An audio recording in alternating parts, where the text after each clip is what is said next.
Human body, the circulatory system. Human circulatory system. Circulatory system. Organs of the circulatory system. Process of blood circulation. Healthy and strong heart. Learning outcomes. Children will be able to identify organs of the circulatory system in a picture or model. Locate position of each organ on the human body. Draw pictures of various organs of the circulatory system and label them. Describe functions of each organ and explain the process of circulation using scientific terms or words. Differentiate between arteries and veins and name the major arteries and veins. Explain functions of blood. Discuss various ways to keep the heart healthy and strong.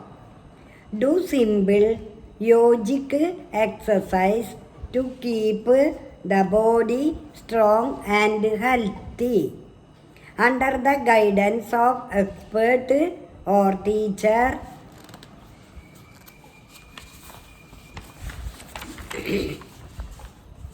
the heart is an important organ of our body.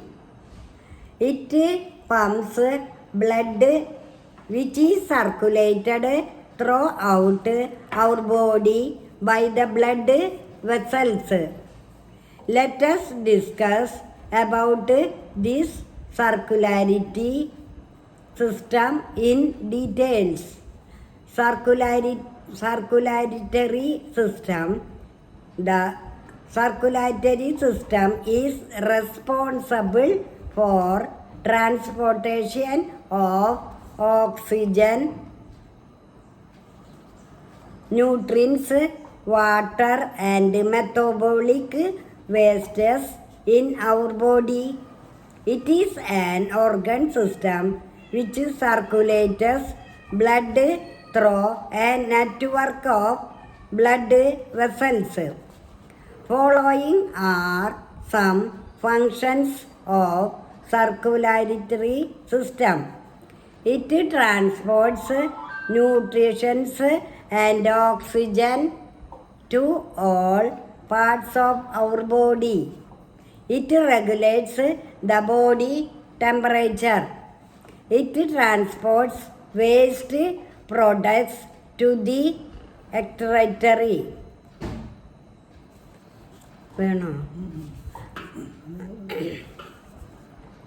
Organs for removal from the body.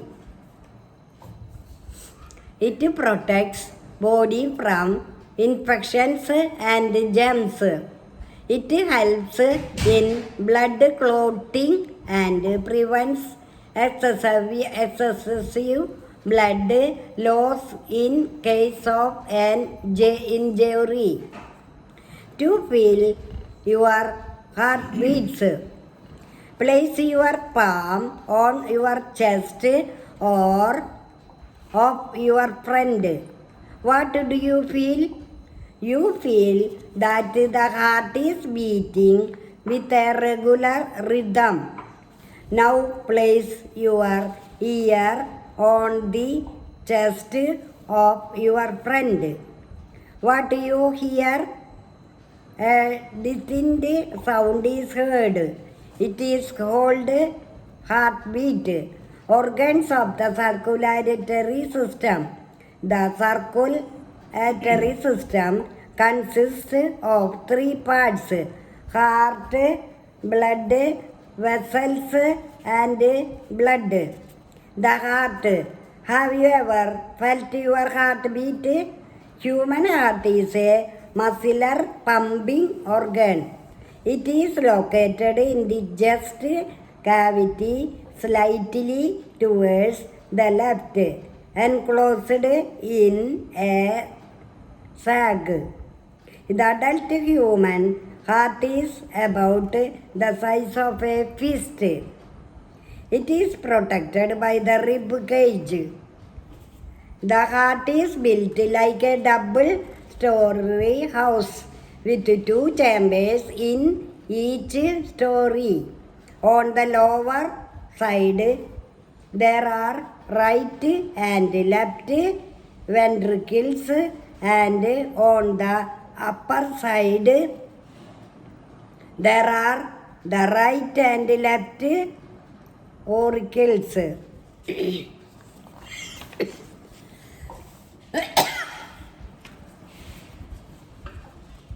Let us do. How does the heart pump blood?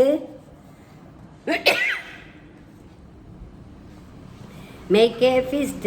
Open your first fist slightly.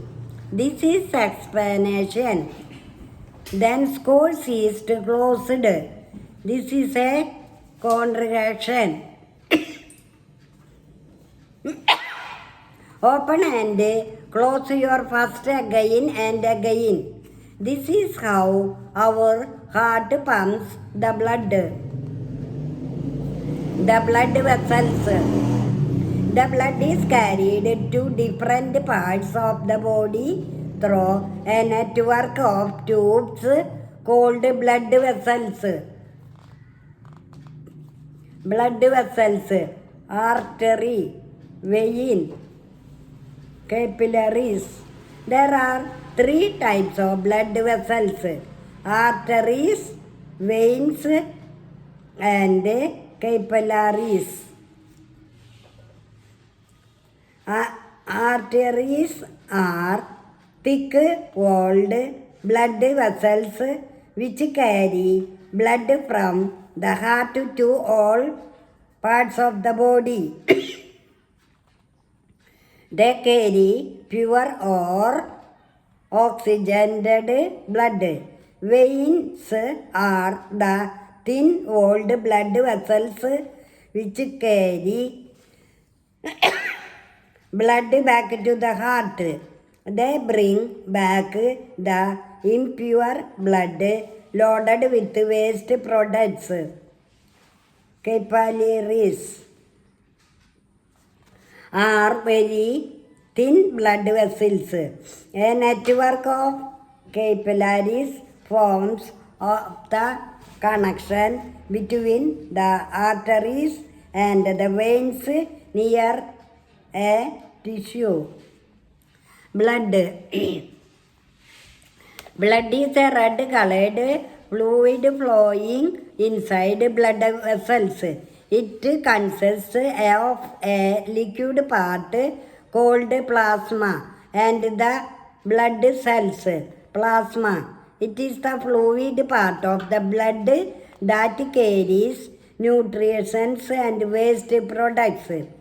Blood cells. They are of 3 types: RBS, WBCS, and platelets. Red blood cells, white blood cells, platelets. RBCS. They are red due to presence of red-colored pigment called hemoglobin. Hemoglobin is the carrier of oxygen. WBCS. They are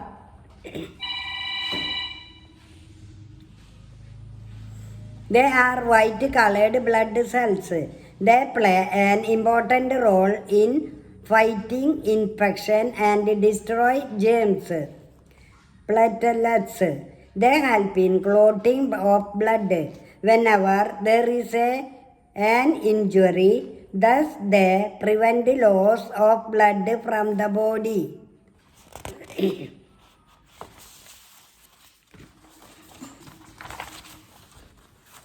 Function of blood. It transports oxygen from the lungs to rest of the body and carbon dioxide from the tissues to lungs. It supplies important nutrients to all the cells in the body. It transports wastes to the excretory organs for removal from an body. It maintains body temperature. WBCL protect our body from infections and germs. Platelets help in blood clotting. Let us know more. Hemoglobin is the protection protein molecule in red blood cells. It carries oxygen from the lungs to body cells. Oxygen plays a vital role in the breathing process and energy production in living organisms. With the help of some chemicals, it burns our food to produce energy and heat. Thus, it supports life.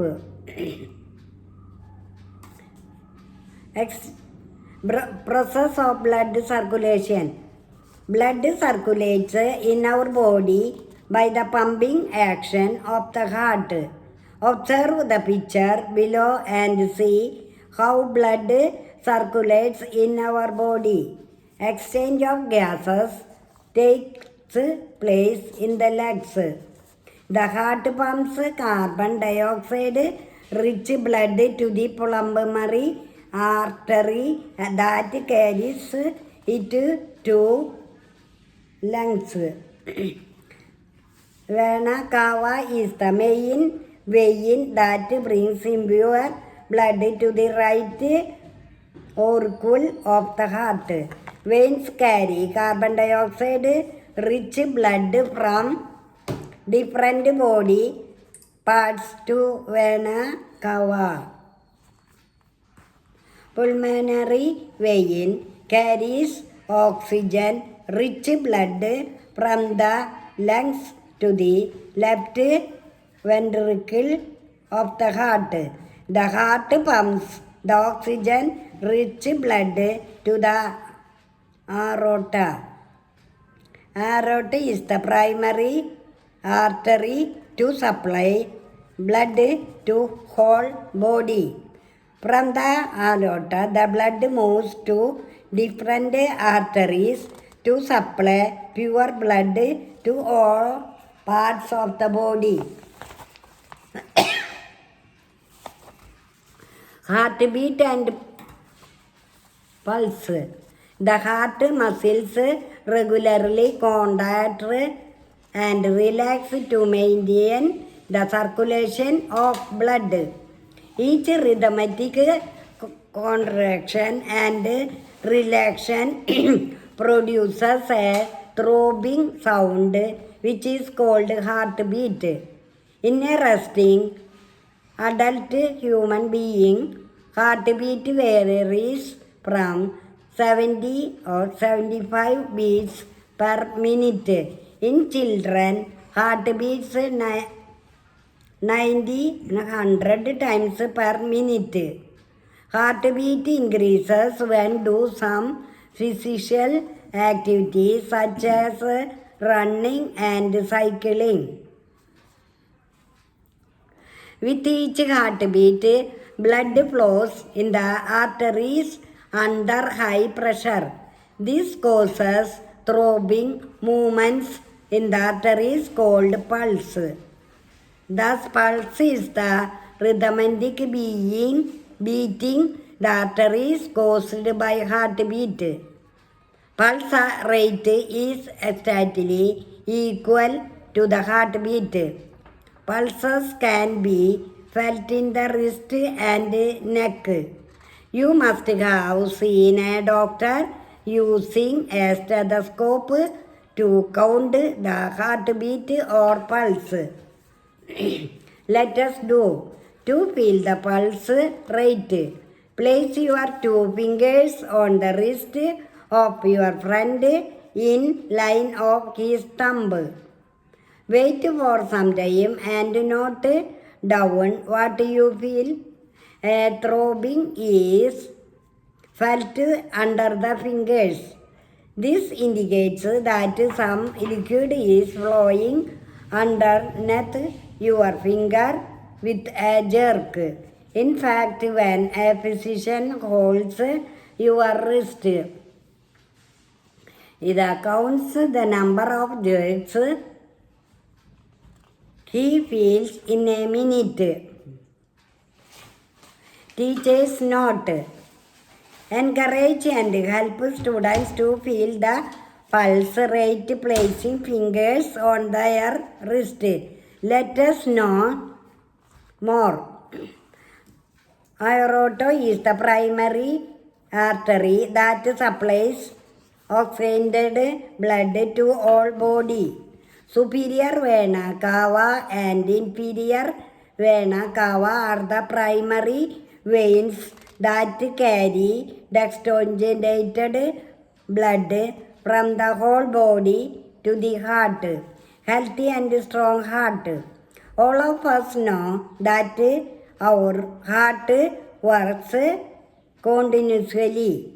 Therefore, we should keep it healthy and strong by following a few steps such as practicing deep breathing exercise, doing pranayama, doing some physical exercise such as swimming and walking, maintaining a healthy eating habit, avoiding junk food, taking proper rest and sleep, performing simple actions. Yoga asanas and benefits. Yoga has many types of and forms. It keeps the body relaxed and energized. Also, yogas help in curing many physical and mental health problems. There are various poses of yoga exercise. Some are given below. Teachers note. Ask students to draw and label circularity system individually in the class. Demonstrate inhaling process and encourage students to practice yoga and deep breathing exercise for a healthy and strong heart. Keywords. Heart, a muscular pumping organ that pumps blood. Plasma, the fluid part of the blood. Artery, blood vessels that carry oxygenated blood from heart to body parts. Vein, blood vessels carry deoxygenated blood from all body parts to heart. Capillaries, extremely thin blood vessels that join arteries and veins. Aorta, main artery which carries blood from heart. Vena cava, main vein which carries blood to the heart. Pulse, the rhythmic movement in the arteries caused by heartbeat. Stethoscope, an instrument used to measure heartbeat and pulse rate. Let us revise. The circulatory system is responsible for transporting nutrients, water and oxygen to the entire body. It consists of three parts: heart, blood vessels and blood. Heart pumps blood which is circulated throughout our body through blood vessels. Blood vessels are of three types: arteries, veins and capillaries. The liquid part of the blood is called plasma. Blood cells are of three types: RBCs, WBCs and platelets. Exchange of gases in blood takes place in lungs. Red color of the blood is due to presence of a pigment called hemoglobin.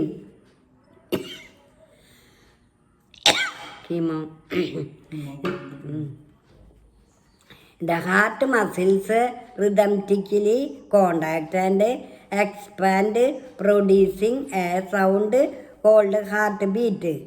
Yogas keep the body relaxed and energized and help in curing many physical and mental health problems.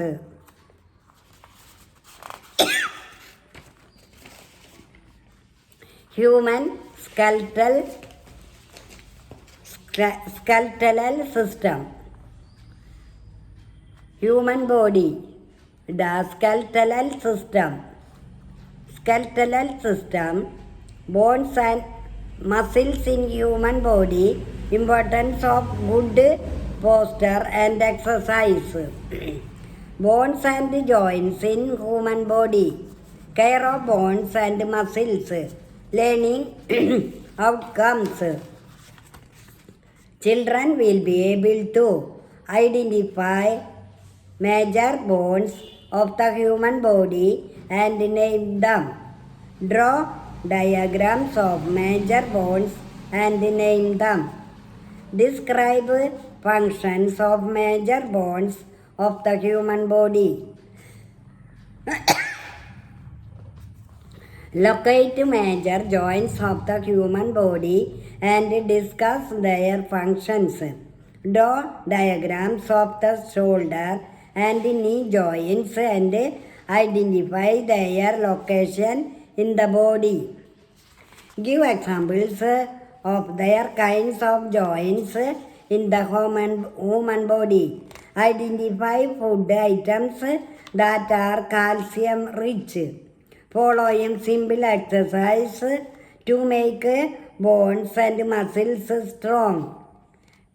Demonstrate correct posture to keep body healthy and strong both in sitting, standing position. The human skeletal system is made up of bones, joints and ligaments. Every time we walk, stand, sit in a chair, we are using our bones, muscles and joints. Without them, we will not be able to move our body parts. Let us discuss about this skeletal system in details. Skeletal system. All the bones in the human body from a framework called skeletal system or the skeleton. An adult human skeleton has 206 number of bones. The main functions of this system are to give form, shape and support to our body, to protect the internal organs such as brain, lungs and hearts, to move different body parts with the help of muscles. Basically, the skeleton is made up of bones and joints. Joints are the places where two or more bones attached to each other. Let us observe bones and joints is an X-ray image. Bones and joints in human body. The human body has many bones. Bones are of different size and shapes. Bones. The major bones in human body are the skull, the backbone, the rib cage, and the hand and leg bones. The skull. The skull is made up of many bones joined together. It encloses and protects our brain. Most bones of the skull are fixed except the lower jaw bone, which is movable. The backbone. The backbone is on as a vertebral column or spine. It runs from the base of the skull to the lower back. It is made up of 33 small bones called vertebrae, joined with each other. It is because of these bones that we can bend and twist our back. Each vertebra has a hole in it. The delicate spinal cord passes through these holes. The backbone protects the spinal cord. The rib cage. The ribs are long, curved bones in the chest. There are 12 pairs of ribs that form a cage-like structure called the rib cage. These curved bones are joined to the backbone at the back. The last 2 pairs of the ribs are not attached at the front and are called floating ribs. The rib cage protects our heart and lungs. It is separated from the stomach of the body by a muscle called diaphragm. The diaphragm and the muscles between the ribs expand and relax to make the chest bigger and smaller during breathing. The limbs. The joint appendages of human or other animal body are called limbs. Humans have 2 pairs of limbs, forelimbs and hind limbs. The arms, hands and fingers are called the upper limbs of forelimbs. A hand consists of humerus, radius and ulna. Legs, feet and toes are called lower limbs or hind limbs. A leg consists of humor, tibia and fibula. The longest bone in our body is femur, which is thick bone. Joints. Joints are the places or the points where 2 or more bones meet. They enable us to move and bend. Bones are held together by touch tissues called ligaments. There are various kinds of joints in our body, such as joints and knees, elbows, shoulders, hip, neck, etc. Different joints helps in different types of movements. Joints may be movable, slightly movable and immovable. The movable joints are ball and socket joints, pivot joints, hinge joints and gliding joints. Ball and socket joint. In this, a ball-shaped end of one bone fits into a cup-shaped socket of other bone. This type joins joint is found in shoulder and hip. The ball and socket joint allows movement in all directions. High G joint. This joint is like hinge of a door. These type joints are found in elbows, knees, fingers, and toes. Hinge joint allows movement in one plane only. Pivot joint. The joint is found between skull and backbone. We can move our head in different directions, upward, downward, and sideways due to the pivot joint. The rounded end of one bone twists around in a hole of the other bone. Gilding joint.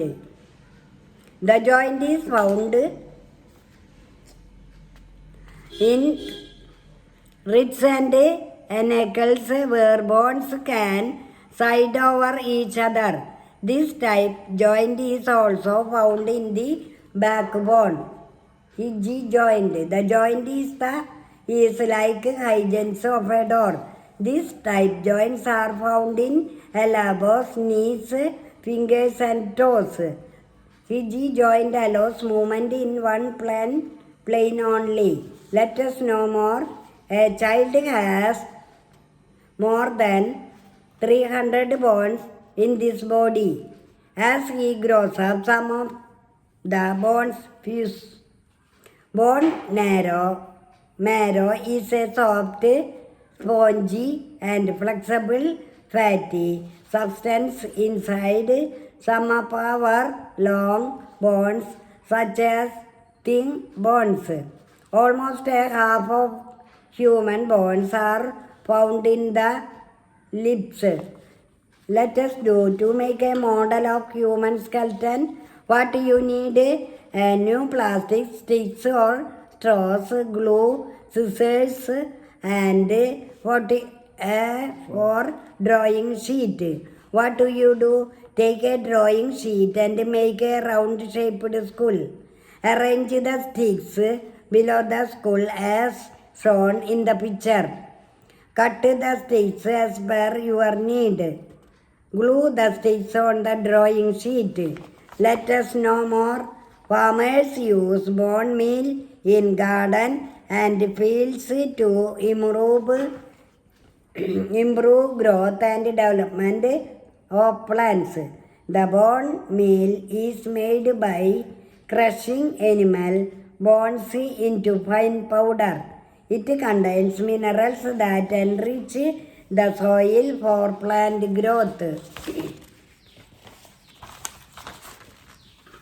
Let us do. Observe and feel joints of your body.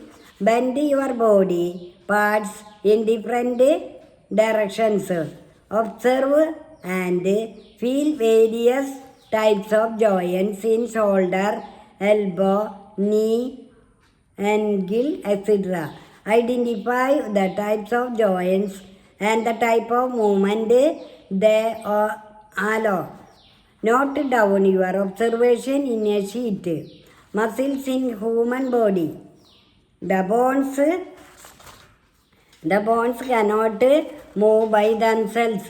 They need something to move them. Muscles help them to move. Muscles are made of tongue, elastic tissues. They are attached to the bones by strong fibers called tendons. Muscles can only pull a bone. They cannot push. Hence, two muscles are required to move a bone in one direction. For example, when you raise your arm, the biceps muscle contracts and pulls up the arm. When you lower the arm, the triceps muscle contracts and biceps relax. Voluntary muscles.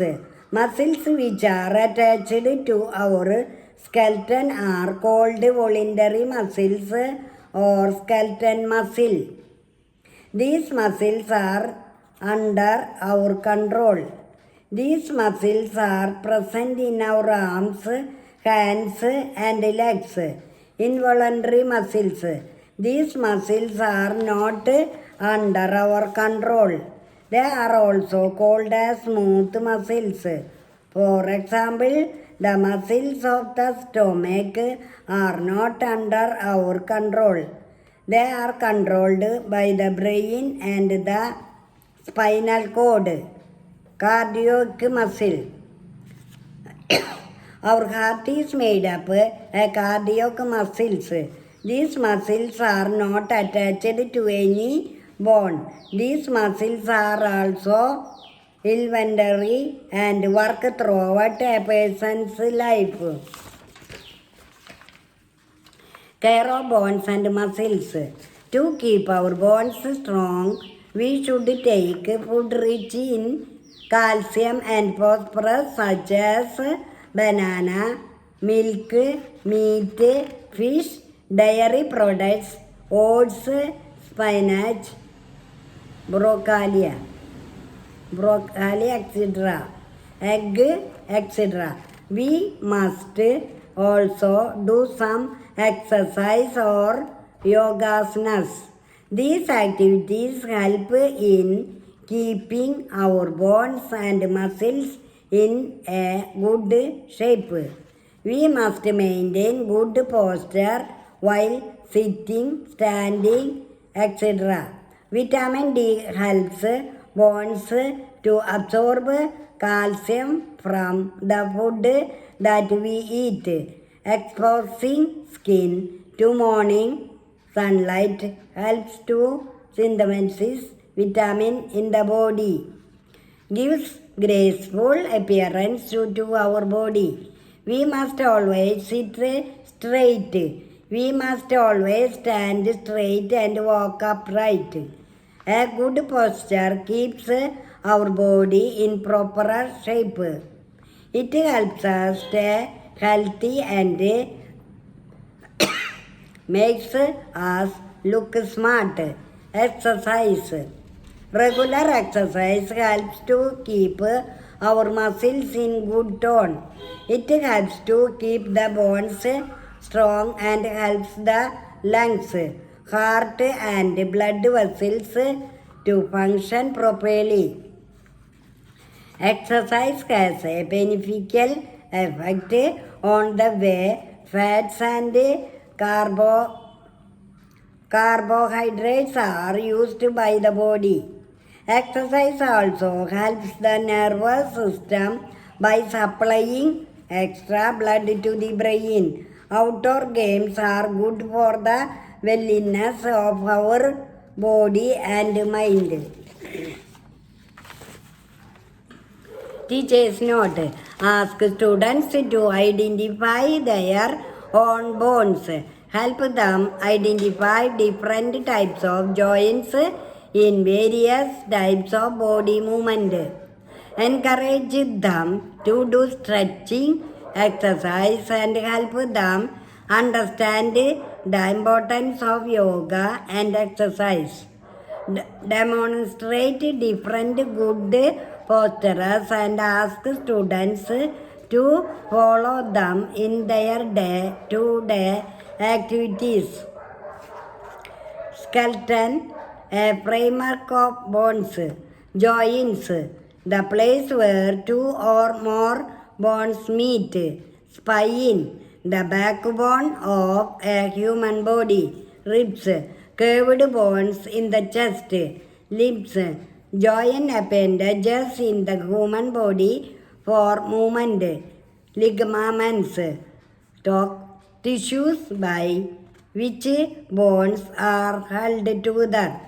Tendons, the strong tissues by which muscles are attached to bones. Let us revise. Every time we walk, stand, sit, we are using our bones, muscles and joints. The framework of all the bones in the human body is called skeletal system or the skeleton. Joints are the places where two or more bones attached to each other. The major bones in human body are skull, backbone, rib, cage, and lips. The movable joints are ball and socket joints, pivot joints, hinging joints, and gliding joints. Muscles are classified into three types: voluntary, involuntary, and cardiac muscles to keep bones strong and healthy. We should eat food rich in calcium and phosphorus, regular exercise, and good posture. Posture is important for fitness of our body.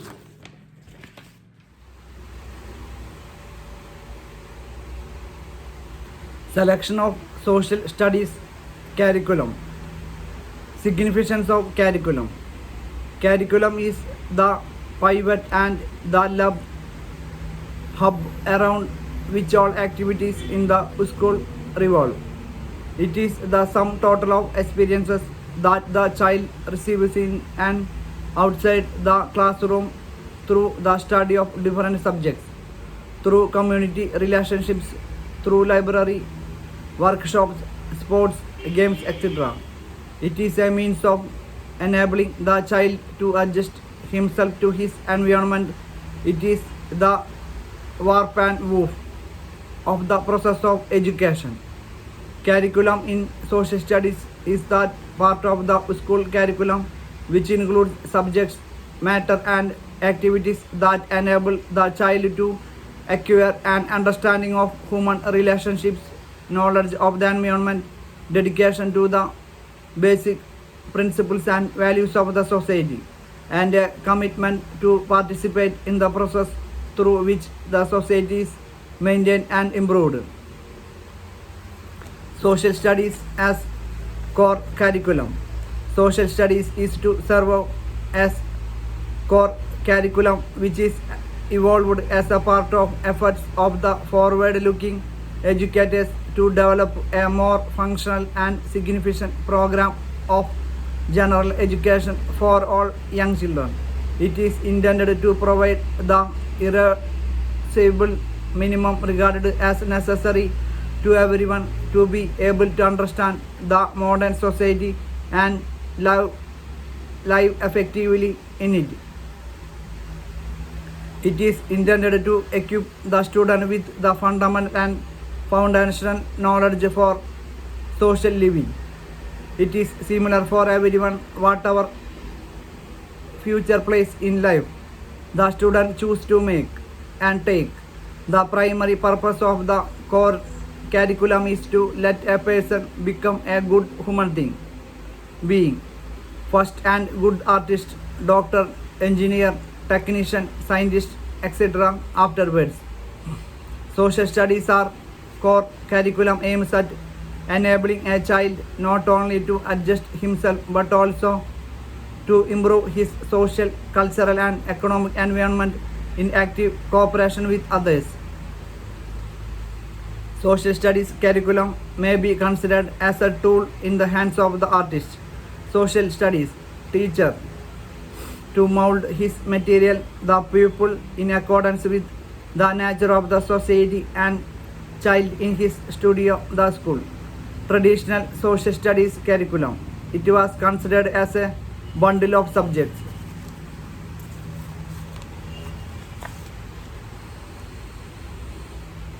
Modern social studies curriculum. This includes the following: reading, books, magazines, pamphlets, newspapers, maps, charts, graphs, etc. Writing, essays, articles, reports, notes, summaries, etc. Seeing, pictures, paintings, photographs, drawings, film strips, slides, dramatics, processes, sceneries. Listening, stories, lectures, conversations, discussions, speeches, etc. Talking, asking and answering questions, participating in debates, conversations, etc. Creating drawings, paintings, clay modeling, etc. Playing dramatics, rhythm, games, dances. Observing working of civic bodies, village, panchayats, state and national assemblies.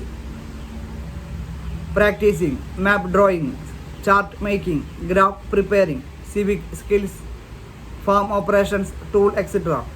Problem solving, reflecting, experimenting, generalizations, concluding, etc. Human relationships, student teacher, student head, student, teacher teacher, teacher head, teacher community, student community, which make up the social climate. A social studies curriculum must regard the child as an individual and growing by his own activity, living in his own environment and preparing himself for adult life, not by imitating the adult but by living as fully as possible in the environment. Inclusion of social studies in school curriculum. The elementary course in social studies should aim at achieving the following general objectives. It should encourage students to explore and observe systematically their social and cultural environment.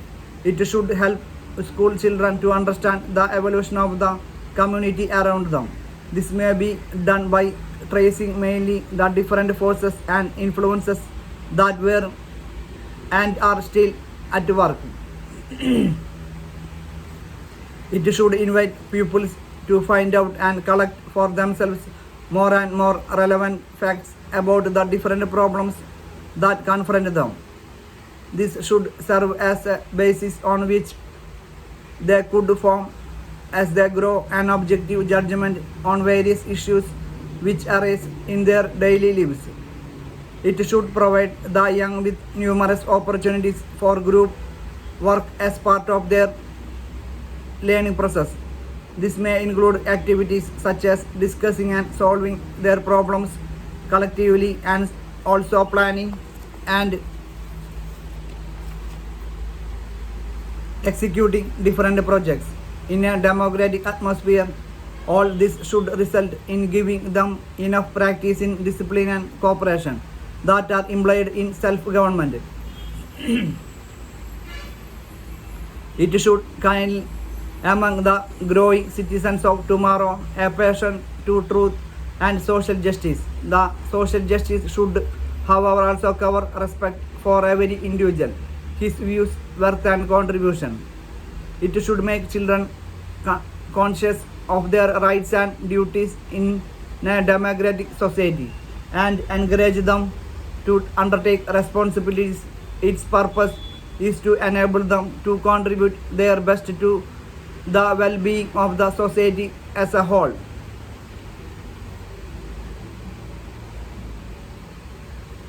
It should develop among the school children the spirit of intergroup and intercommunal community understanding and harmony. This should lead to the appreciation of the underlying unity of our culture or way of our life in all its diversity.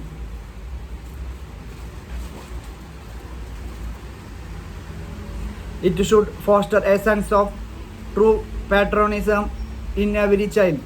The concept of patriotism, however, should include, as pointed out in the Secondary Education Commission report,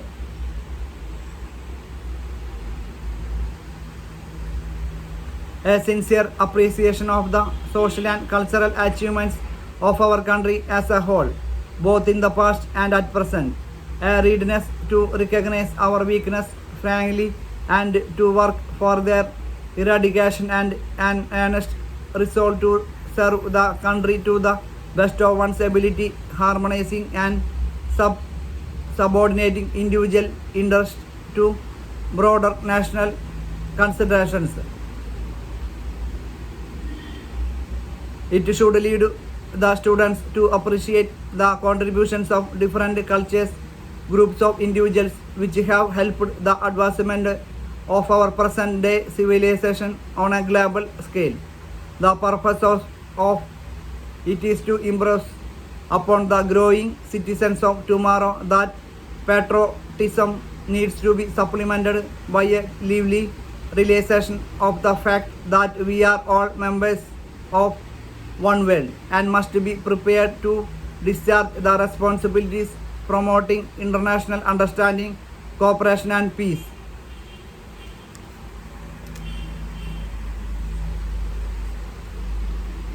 The National Council of Educational Research and Training (NCERT) has outlined the need for the inclusion of social sciences. NCERT has not used the term social studies in these words. The study of social sciences as component of general education is of crucial importance in facilitating the learner's growth into a well-informed, responsible citizen. It should aim at developing in him her an understanding of her physical and social environments, both immediate and remote, in terms of time and space, and an appreciation of the cultural heritage of India and various cultures of the world. The study of the present physical and social environment should help him here in developing an understanding of the interaction of man with his physical and social environment and with the institutions, social, economic and political, through which human beings interrelate with one another and functions in the society. The study of social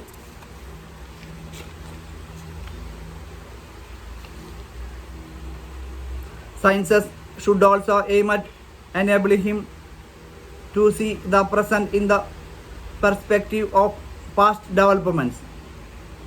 Similar to the study of physical and natural environment in science education, the study of social environment in social sciences should have three aspects, namely learning about the social environment, learning through the social environment, and learning for the social environment.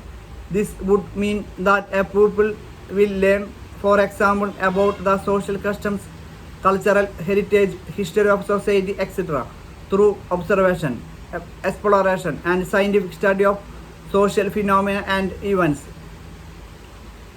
will thereby develop genuine interest in and argue for preservation of what is good in our culture and improvement of existing socio-economic culture setup. Social sciences is perhaps the singular curricular area which can prove be the most effective tool for providing education in the context of all the core components indicated in the NPE 86. Special care should hence be taken in designing the curriculum in social sciences so as not to overlook any of the core components. Social sciences at the pre-primary stage. Although pre-primary education naturally does not deal with the study of social sciences, social development of the child is a major objective to be achieved at this stage of education. To attain this objective, a variety of activities and programs are directed at providing ample opportunities for a child to interact with other children and with his physical and natural environment. Education at this stage aims at, along with other things, developing in the child desirable social studies and manners which would encourage him for healthy social participation and sensitive him to rights and privileges of others. The child is encouraged for independence, dependability and self-expression. Social sciences at the senior primary stage. In grades 1st and 2, the child should be introduced to the environment as a whole without making any clear-cut distinction between natural and social elements that go into its making. It should be called environmental studies. While the environmental focus should continue, the physical and social aspects of the environment should be introduced into social studies as a broad and composite area of the study, parallel to general science. The social studies at this stage should widen the child's mental horizon from his or her home, school and neighborhood to the state, country and the world.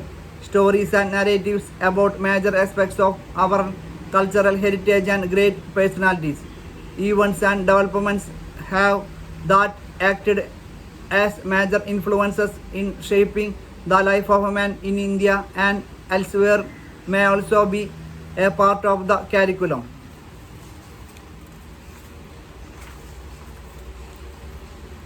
Social sciences at the upper primary stage.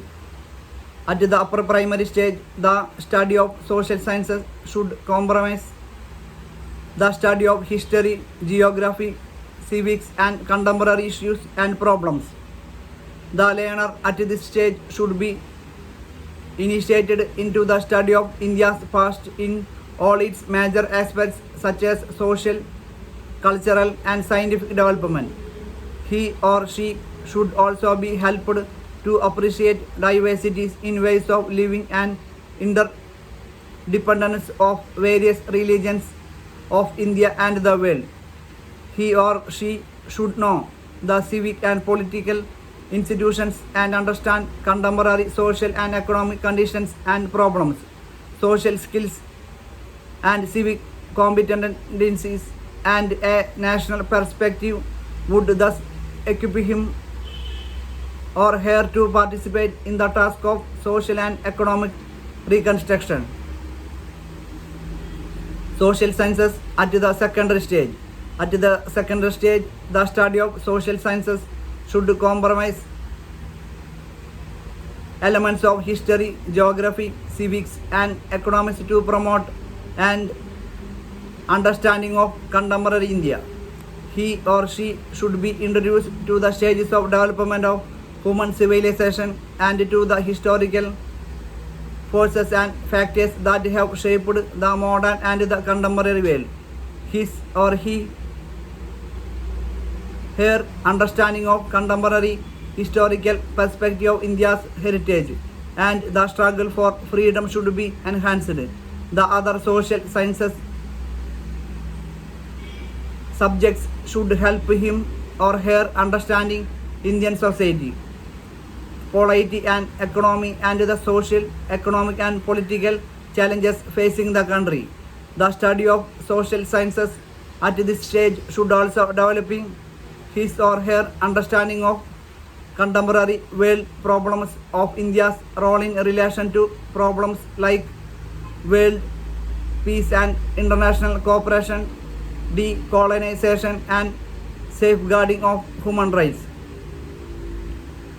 The teaching of history should be objective and free from any communal, parochial and other prejudice. The perspective of the past should help in understanding the contemporary developments. Independent work by the learners through challenging assignments and project work should be encouraged. They should be introduced to the method of geography through practical work. Group activities such as organizing youth parliament, seminars and discussions should be increasingly used to encourage the learners' participation. The study of newspapers and the use of newspaper clippings in teachings learning are of particular importance in promoting an understanding of contemporary events and problems. The study of economic activities, institutions and problems should be used to promote economic literacy among the learners. Principles of curriculum construction. The principles of curriculum constructions are as follows. Child-centered curriculum. The curriculum is primarily an aid in the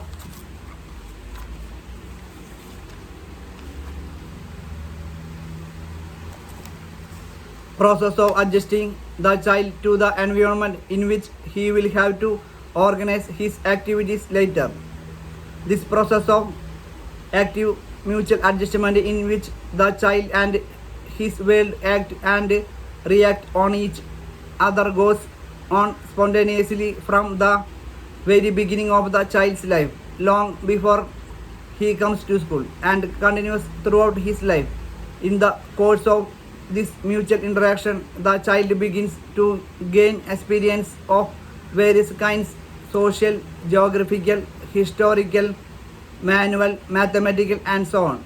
He watches the phenomena of sunrise and sunset, the spreading of flush of dawn and the gradual falling of dust, the clouds, the rain, the fields and the trees, and all these constitute the basis of his knowledge of geography. He sees various kinds of buildings, dresses, specimens of arts and crafts of previous days. He comes across pictures of old times. He sees different kinds of vehicles playing side by side in his town or village. These are many observations of similar kind bring to his notice the fact of change, the gradual process of evolution as it has been going on during the ages. In other words, he comes to acquire, in however rudimentary a form, consciousness of the processes of history. One can go on multiplying such instances. This world, however, suffice to make it clear that the starting point of all knowledge is the experience acquired by the child in the course of his everyday life as he comes into contact with the world of nature and the world of society, in the minds of which he has to work out his purposes. No school can be an effective instrument of education which fails to utilize the storehouse of direct, vital, first-hand experiences acquired by the child in the course of school life in the real world, which is not a world of abstract symbols and books, but one fulfilled of practical and interesting realities. The conservative principle. It has been stated that nations live in the present, on the past, and for the future. This means that the present, past, and the future needs of the community should be taken into consideration. The past is great guide for the present as it helps us to decide what has been useful to those who are living now. This point has been explained in the Handbook of Suggestions for Teachers, as it is in fact being increasingly recognized that the various subjects of the curriculum represent certain forms of skill and certain branches of knowledge which have proved to be of importance in the experience of the race and which have to be taught to each succeeding generation. From this point of view, it is the function of the school to preserve and transmit of traditions, knowledge and standards of conduct on which our civilization depends. This principle will be of help only when we carefully select as to what things of the past are likely to help us in the present. All the things of the past may not suit us. It is therefore essential that we should select only those subjects and activities which are required by the present generation. This principle has been criticized by some educationists on the ground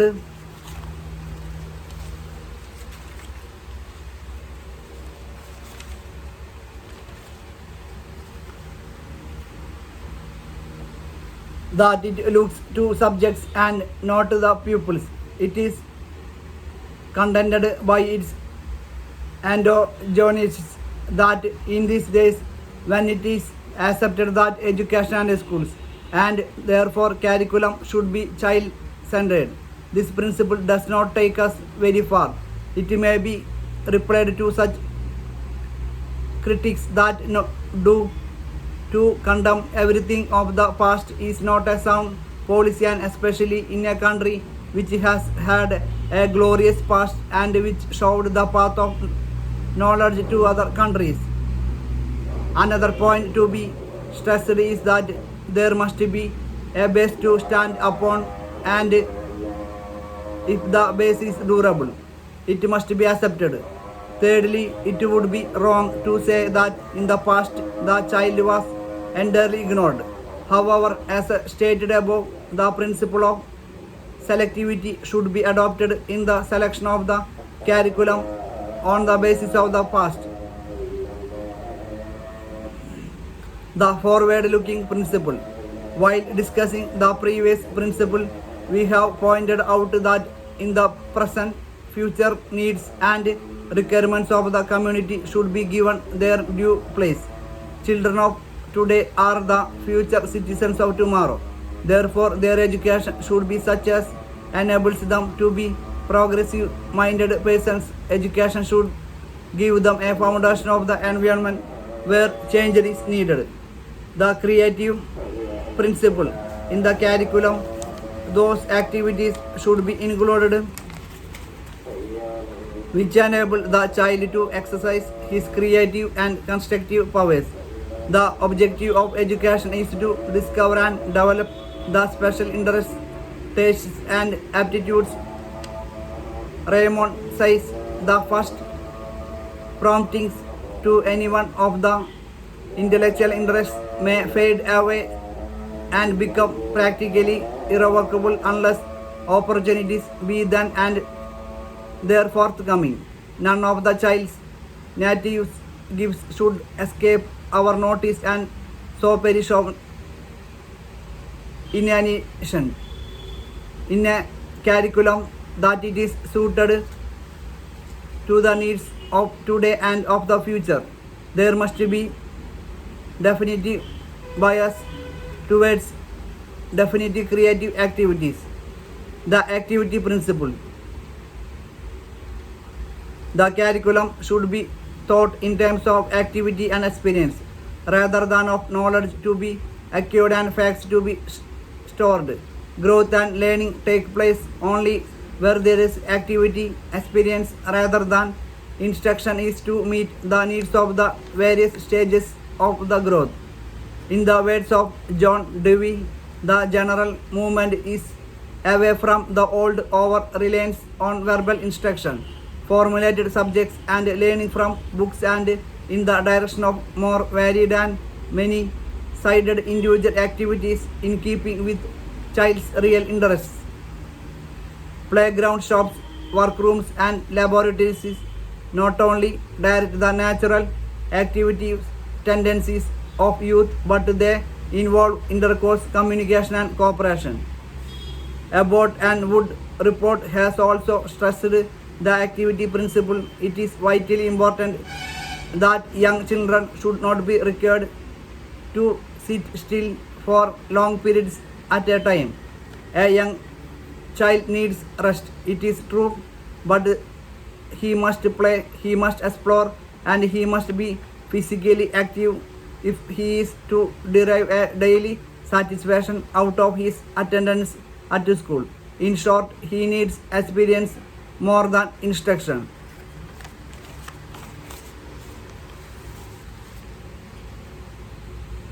The curriculum must ensure the activity of the body and mind. It should be the entire of the curriculum. All modern methods of teaching, kindergarten, Montessori, project, basic, etc., are based on this principle of activity.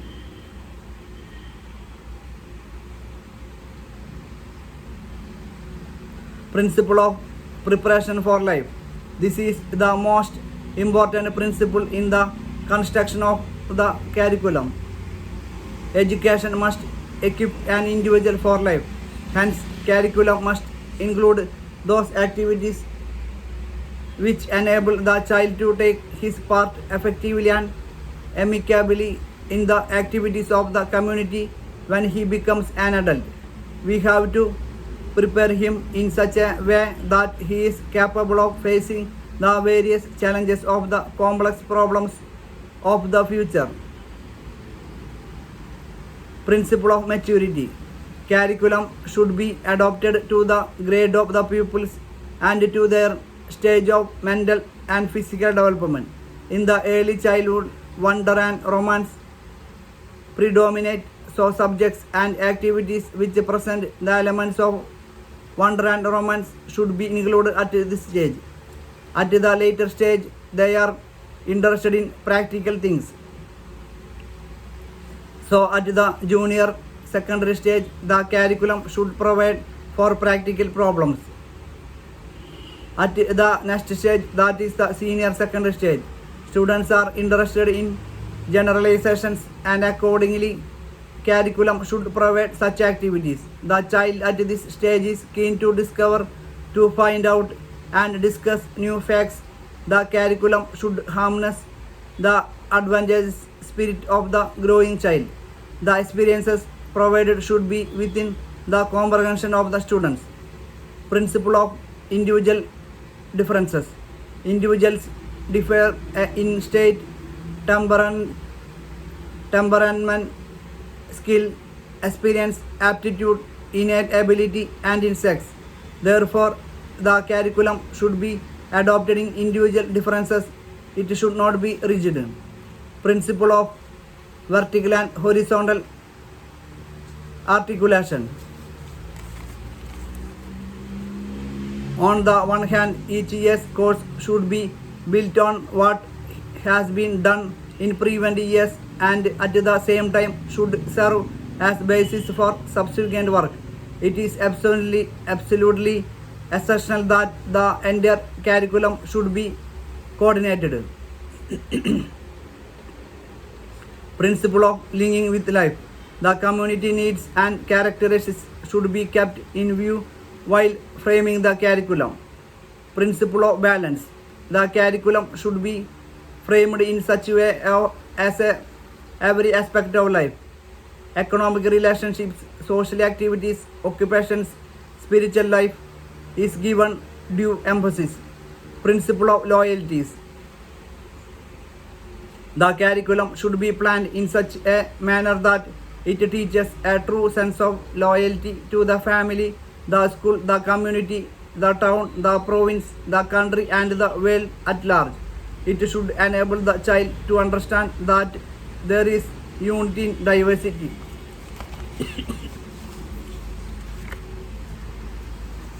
Principle of flexibility.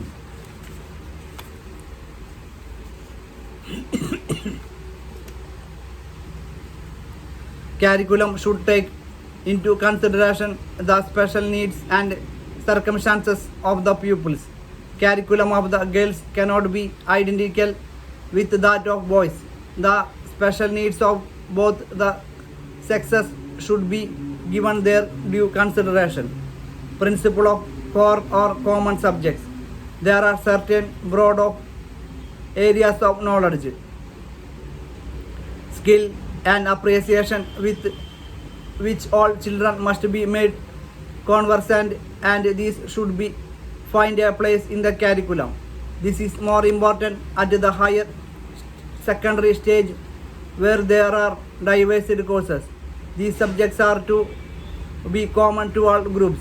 They are known as core subjects: mother tongue or regional language, social studies, general course, general science including mathematics, and one craft are expected to be the core subjects. Principle of leisure. The curriculum should prepare the child for the use of leisure time. The capacity to enjoy leisure greatly determines a man's capacity to work. If leisure is spent in gambling, drinking, and reading obscene literature, it will hamper progress not only of an individual but also the nation as a whole. The school curriculum should therefore prepare the would-be citizens to use their leisure time effectively. Principle of all-round development of body, mind, and spirit. All kinds of experiences should be provided to the students so that the child may develop his own powers. Curriculum approach at the primary stage. The curriculum for the 10-year school has observed as under. The primary concern of the school at this stage should be to develop the necessary social skills, values and attitudes that would enable the child to contribute his might as he grows towards the development of the society to which he belongs. During the 5 years of primary school, the child's mental horizon would be gradually widened from the home to the school and the local community to the world. In this process, the child would begin to appreciate the geographical elements of his environment, various human activities, which help him to understand how he gifts of nature are processed to produce goods for serving the various needs of men would also be studied. He would also get an idea of the social and cultural life in different parts of the country as well as of some different ways of living in certain parts of the world. Stories and narratives about personages and events that have contributed to our national heritage and human heritage will also be studied. In addition to this, the child would get ample opportunities to develop socially desirable habits, attitudes and values besides becoming broadly acquainted with the functioning of political and social institutions.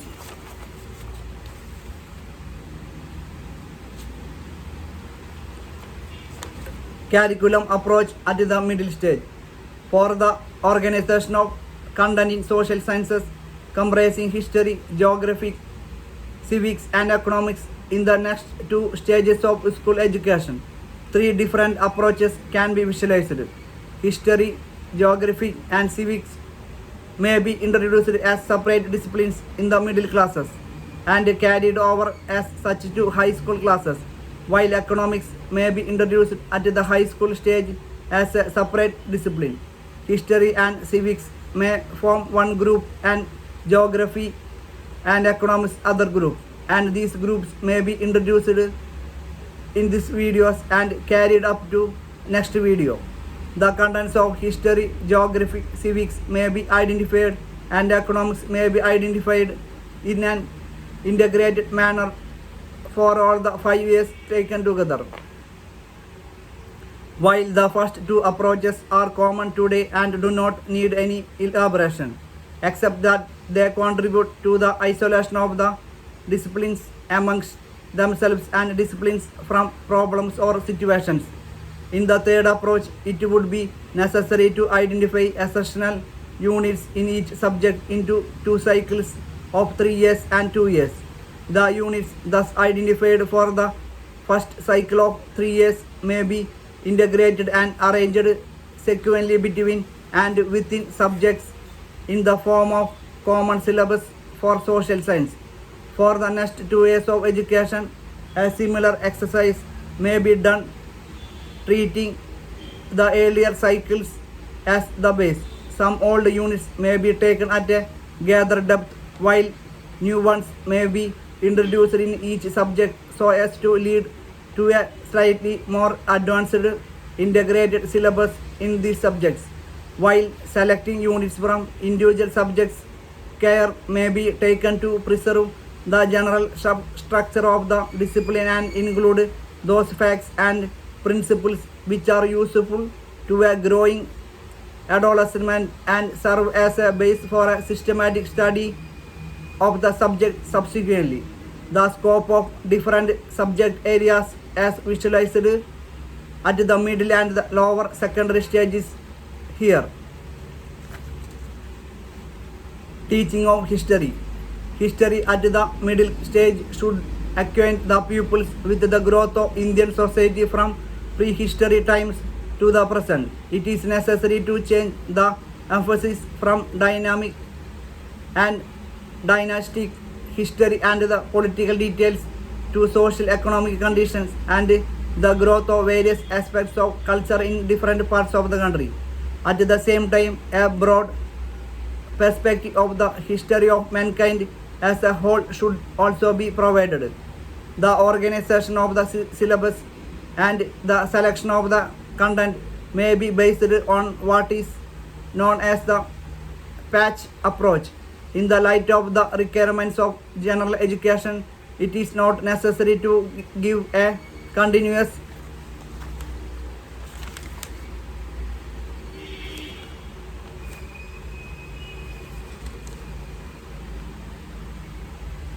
chronological account of the history of India, in the sense that every decade or century of Indian history is covered. Representative periods or patches in chronological order dealt with in all their important aspects may be given. This may be combined with the topical approach in that in a particular patch, a few aspects would be selected to be studied in greater detail than other aspects.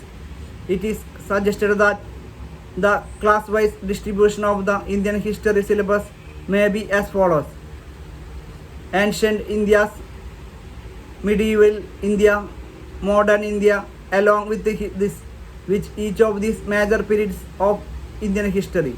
A broad perspective of the contemporary history of mankind as a whole should be provided. Curriculum approach in civics. Civics should aim mainly at imparting training in civic life rather than mere scholarship. The civics program should contain such socially imperative knowledge as would not only impart an understanding of civic process but also provide training in the development of the civic competencies and civic abilities.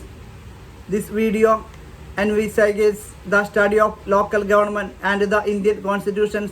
In this video for helpful in all students. The students would study the actual problems that are facing India today. In the video, some practical aspects of citizenship, education and the elements of economics should also be incorporated to adopt a functional and integrated approach. Though many of the activities and topics of study included under this scheme may be organized by the teacher in the class or school or academy, it is suggested that the training would be more fruitful if the students are taken out of the classroom and involved in real life situations. Curriculum approach in geography.